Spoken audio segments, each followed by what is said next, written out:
Welcome to an unintentionally post-commentary part 13 of Race Driver GRiD. This was supposed to be live commentary, but as it turns out, I had my mic on mute because I am a very smart person. Hey, look, I'm still slightly sick here. Give me a break. Yeah, I'm still fighting over this cold a little bit. I'm getting some progress. It's, definite improvements, but, So in this part, what I basically did is I went over to the Japan side, and I did the downhill drift Potenza thing first, and I had bought myself a Mazda RX-7. This wasn't the first attempt. I tried to record this part, which is why I already have the RX-7, but, it's the most expensive of all the drift cars at $240,000, but I found one on the eBay used car things for $202,000, and because I like to save some money, I decided to go down that route. Really, there's no reason not to. I've never noticed any kind of difference or whatnot, so that's just personally me talking there. But yeah, another good reason why I chose the RX-7, this car, when it comes to drifting, is very balanced. It's very smooth, it rides very nicely, it's not that hard to get the hang of. The one thing I did change, though, is I put the transmission to automatic. I just think it's a little easier for me. I was having a little bit of trouble with the manual doing the drifting in this game, so I thought I'd switch it over to automatic just for this event. I do switch it back to manual after this, though. And to be fair, the way it was going, maybe it wasn't as necessary because I was kind of kicking their asses, but, you probably would have already expected that with the other tournament event stuff like this, where I kind of beat them by a square country mile and all that sort of stuff. So, but yeah, basically though, it's just very simple. You just downhill drift. You drift down this area. You try to rack up as many points as you can, and that's pretty much how it works. I mean, I don't know. I'm not really sure what else to mention there apart from that, especially because now we're coming up to the end, and I seriously think it should have been counting that drift there, because it just didn't count it until it was too late. It was like that was a kind of a bummer to kill the combo right there, but whatever. And that was just pretty much as wide as I can get possibly for that red and white, because I only got 600 points from that one. But yeah, first round I finished with a hefty 1.6 million. You sift down there, didn't even get 135,000. And I speed this up to so you're not focusing too long. As you see, my teammate was up there, Douglas Thurston. He made it to the second round, and as well as you notice, Raven West was in there. But they put the two together against each other in the first round, which means only one of the two Raven West members can, of course, make it to the final. So, yeah, it was McCain and Scott ended up taking the win, which means that we know who is the better teammate of the two. Anyways, yeah, basically the second round, I was now going against a Soarer, but you can kind of tell because of how much I won in the first round. You could see exactly where this whole thing kind of goes. Really, they're not gonna stand any bit of a chance against me. Now, of course, the one thing to keep in mind with these drifts is if you do crash, you lose the combo and everything that you've been trying to bank. So don't do that. I did actually have a couple lucky escapes. It wasn't in this particular one here, but I think it might be the next one coming up. But there were some close calls, never to say the least. So also, I guess what I could ask for you guys, maybe if it's up to you, is let me know what you think, if you actually prefer a post-commentary route or not. I like to just do it live because it gets some more genuine reactions and stuff. Whereas post-commentary, I'm kind of a little bit more laid back and just more myself, watching back the footage that I've done. But, it's up to you guys. Like, you tell me whether you like it or not. I mean, I'm always up to suggestions, to say the least. So, if you prefer the post-commentary route, I can totally make that happen. If you prefer that I do it live, then I can definitely keep doing it live. I just would like to know, since I was presented with this opportunity of needing to do it post-commentary because of me making a complete ass out of it. So, not as much that time, a 1.4 million, but yeah, still, easy win. And again, I don't have to mention. So, my teammate Thurston actually made it to the semifinals and pitted the two of us against each other. which means that it was between me and my teammate to see who would make it to the finals. It was kind of cool. I was kind of hoping for something like that, and thankfully the game did provide, so. But, of course, as the case with being me, I'm the kind of person who, you know, wants to, you know, get the ultimate triumph, which seems a bit cocky, I know, but, you know, I'm the one who's controlling this character anyways. I can't control what Thurston does, so, you know, I have to put my effort into it. And yeah, this one I think I might have really tried to go for. As you see, I had two to the red and white where it was super close. So I was really netting some points early on. That I got lucky and escaped with that hit on the guardrail. So it was a close call, but I managed to escape out of it. Then we get another, like, we're already into the 100,000 points with the plus 10 times 10 combo, and then of course I managed to sneak out a Drift King duration drift there. Which is the second highest. The highest that you can get is Drift Legend, which is tricky to do. It's tricky just to get Drift King. I didn't do it very often myself, so. And there I kind of nearly blew it, and then decided to have a donut. No, I didn't actually intend to have a donut. It's just what happened. But yeah, you can kind of see just how well I did with this round. I netted over 2.5 million, and then with that little extra bit at the end there, I was able to push it to 2.6 million. Yeah, that was a pretty decisive victory. And then of course it unsurprisingly came to the finals between me and Raven West's Rick Scott, because if you see Raven West in there, then that's pretty much a sign that you're going to be facing them, because let's be real, that's how the game kind of programs it. It is actually possible for Raven West to be beaten here in this kind of thing, but it's fairly uncommon. You don't particularly see it happen too often or anything.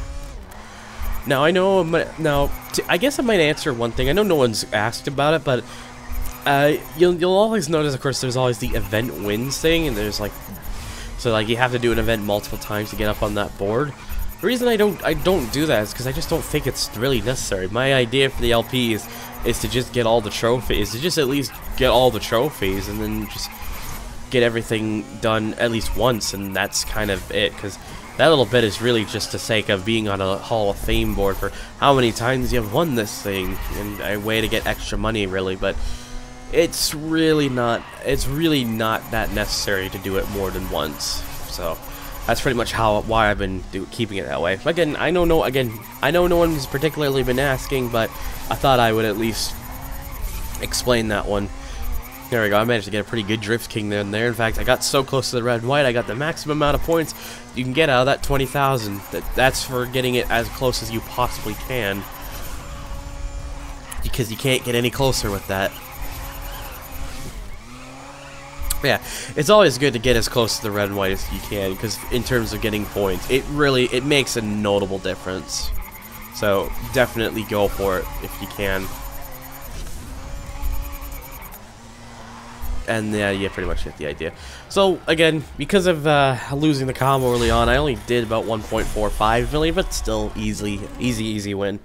So yeah. Anyways, again, I speed this up so you aren't sitting very long. So I got the win. Thurston came fourth, which meant that we got the team championship as well.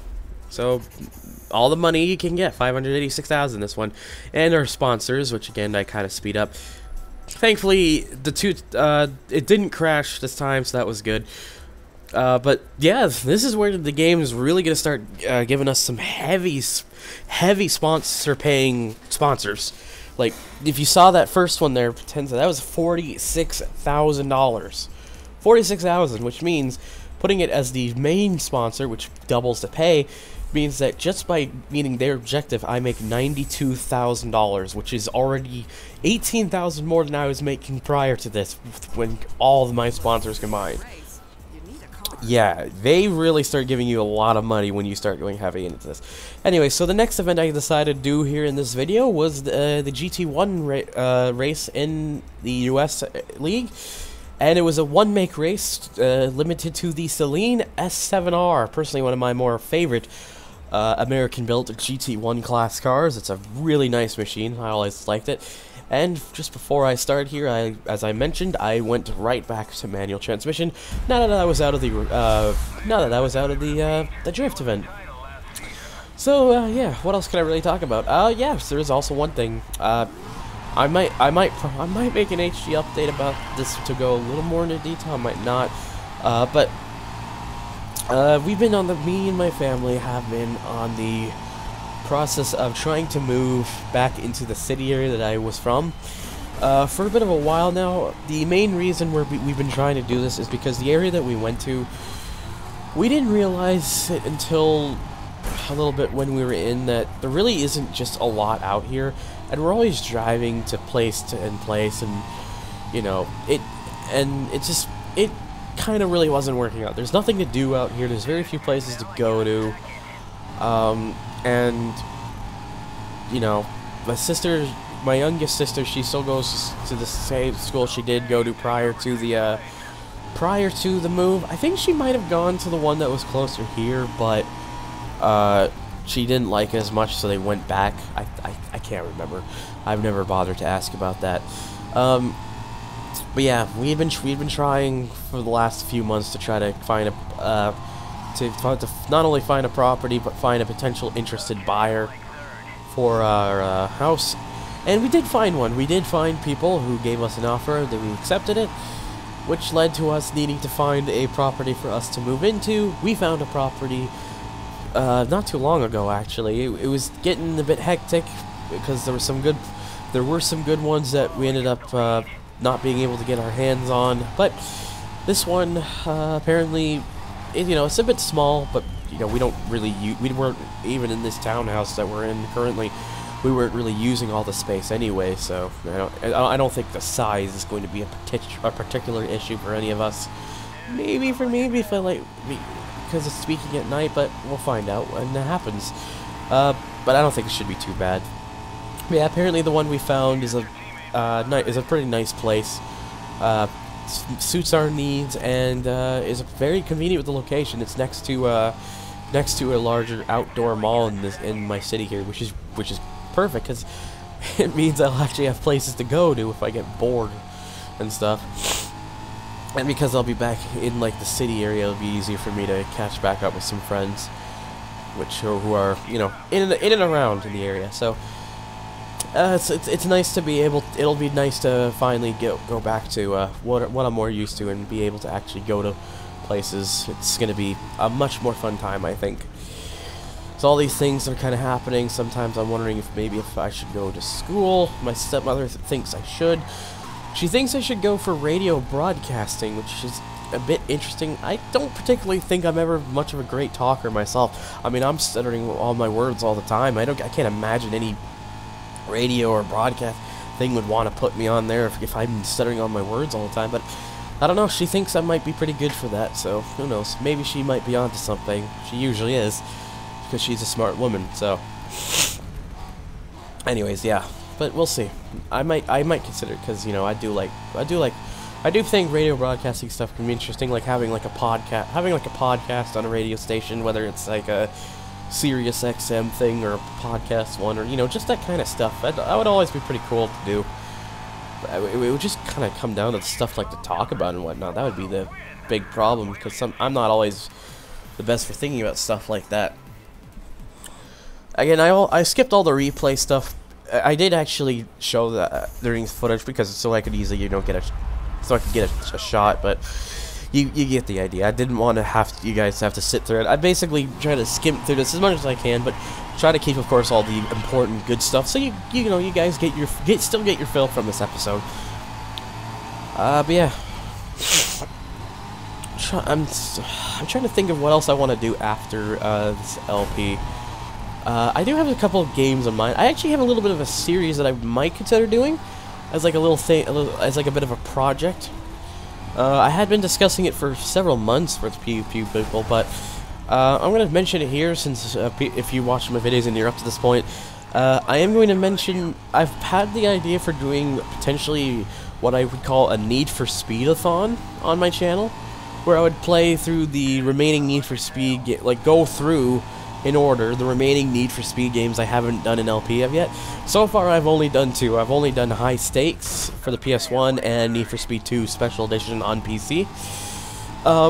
The idea with the Need for Speed-a-thon is to go through the remaining Need for Speed games that I haven't done yet, which should be, in order, the Need for Speed Special Edition. I'm going to just do the Special Edition for that one, if I can get it working on the computer. If not, I'll just do the Need for Speed on PlayStation 1, which is perfectly fine with me. Because I can totally work with that. Need for Speed 2 would be skipped, because there's no reason to do the original one, because Need for Speed 2 Special Edition is pretty much the definitive version of the game. And of course, because, you know, better graphics and extra content and all that kind of stuff. So, no reason to want to have to go back to that one, so that one would be skipped. Need for Speed 3, I would do Hot Pursuit, I would do the PC version of that one, for the most part, but I would show off the PlayStation version for the few differences and whatnot, and some of the bonus tracks that aren't in the PC version. High Stakes I would do again, because the PC version is actually quite a bit different. Wouldn't do it so much for Hot Pursuit, because it's the differences there aren't as significant, but with High Stakes there is a very notable difference with the structuring of those games. So Porsche Unleashed, I would do the PC version for sure, because the PC version is effing amazing. Why am I saying effing? Like, it's my fucking channel, I can say fucking. Yeah, it's fucking amazing, there we go. Yeah. It's a really good game on PC, Porsche Unleashed, so that's why I would definitely do it on that one. PS1 version, I might do a few things from that one, but I wouldn't do the career mode of that one, because I don't think the PS1 version of Porsche Unleashed, personally, is the best, so, and yeah, I wasn't paying attention to that one. Oops, my bad. But I would at least maybe show off the factory driver stuff, because they are different. There's some differences in that, and that would be interesting to showcase the differences in that one. But when it comes to the main part of the game, the PC version, definitely.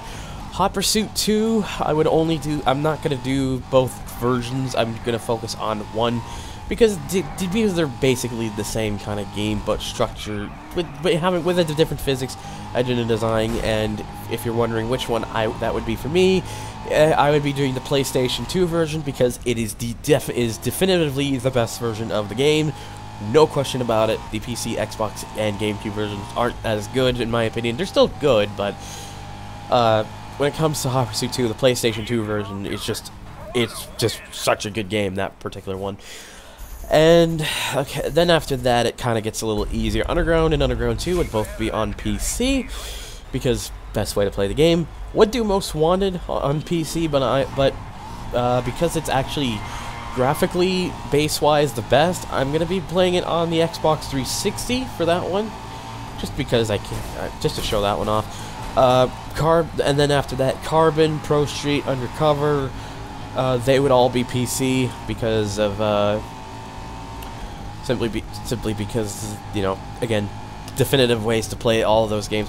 I guess with Pro Street that it wasn't originally the case, but thanks to some patches and bug fixes and whatnot made by fans, it now actually has become the definitive way to play the game. Like, there was a really stupid thing where the 1.0 build of the game, when it came out, the game would play at 60 frames per second and whatnot. And I thought that was a bit interesting. So yeah, it would play at 60 frames. Then in the 1.1 update, they made it, the menus would still have 60, but they limited it to 30 during the races, which is really fucking dumb. Thankfully, though, thanks to some fan patches and whatnot, there is a 1.1 fix, which now will actually keep the game running at 60, and it fixes some getting stuck in places bugs, which kind of broke the game pretty badly, in fact. But yeah, and there's also gonna have another fix where it fixes that horrible camera shaking thing in like the speed trap races. So yeah, I definitely will be playing that one on the PC for sure. Undercover will also be on the PC, just because playing it on the consoles is just a no, especially if you play it on the PS3. Holy crap, the frame rate on the PS3 is atrocious. Shift would be, the first Shift would be on the Xbox 360 because of exclusive DLC only to that version. Unless it turns out that that DLC isn't really anything too special, in which case I would probably just show that as a little bonus then. Hot Pursuit 2010 would for the most part be on PC, with a little bit that would segment into PlayStation 3 because of console exclusive DLC.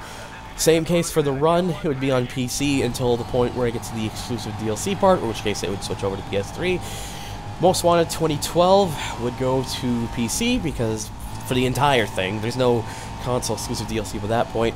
I still don't own Rivals. I need to get that. I'll probably just get it on PC or PS4 or something. I might just get it on PS4 actually, to be honest, because the PC version isn't that special. And then 2015 would be on the PC for sure, because once I can at least get an SSD, because I know for a fact that that game has a tendency to want to make the map disappear because it can't load fast enough, which is just tells you that's some poor optimization. But once I got that taken care of, I will play it on PC. And then as for like the side stuff like Nitro and what other side Need for Speed was, like Most Wanted 510, Carbon Own the City, that kind of stuff. Maybe, but I don't know. Oh yeah, Underground Rivals would be another one. I might consider those ones, but I'm not super sure yet. But yeah, the idea is I want to go through all the Need for Speed games because a lot of people like to tune in for that kind of stuff, and you know, I'm more than happy to do that kind of stuff for you guys. And you know, the Need for Speed series does have a thing in my heart. As much as I, you know, don't really have a lot of expectations right now for the upcoming game, Need for Speed Payback. I still want, of course, the game to be good, and if it is good, then I will definitely play it. Well, probably will still play it anyways. And yeah, I'll make some videos about. But yeah, if you like the idea of a series, just let me know down below in the comments. I would love to get your opinions if that's a kind of like project series that you would like to see. But yeah, of course, I've got some other stuff planned too. I'm gonna eventually get towards doing Gran Turismo 3. Burnout 3, Colin McRae Rally 3, Tokyo Extreme Racer 3. Yeah, there's a lot of 3s I need to do. I could do Midnight Club 3, but I have to do Midnight Club 2 first, because I haven't done Midnight Club 2 yet. Anyways, so yeah, I pretty much won that decisively, won all my races. I didn't get the major sponsor objective in that one, because I had some tire damage that I didn't realize until it was too late, but yeah. I also... Yeah, the Selena 7R is a really nice car. I've been talking for so long that I'm pretty much already coming near to the end. And of course, I just quickly show off the sponsors things. I actually did this off screen in case the game was going to crash, because I knew I was going to end the part here anyways. Turns out it didn't, but hey, better be safe than never. Anyways, I will catch you guys in for the next part. Thank you so much for watching, and as always, stay tuned for the next one. Take care, guys.